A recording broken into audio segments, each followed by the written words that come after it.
And we're back with my favorite commander decks, part 18 with Lae'zel. Now, if you played Baldur's Gate 3, you know exactly who Lae'zel is. She's one of the main characters of the story, and also one of the first people you run into. She's she's blunt. She's blunt. That's all I really gotta say.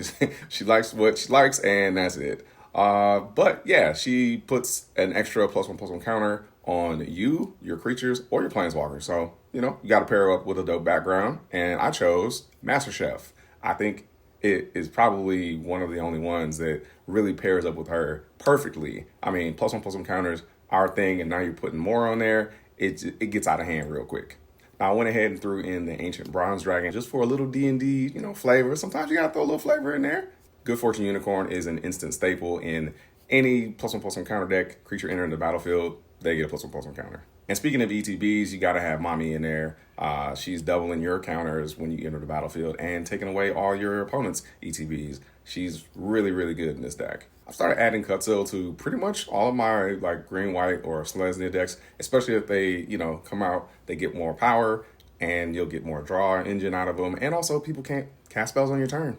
Managorger Hydra is just fun, and it's just going to get nasty very quickly. It's got trample. I've seen this thing be like a 30-30 on turn 4 or 5. It gets out of hand.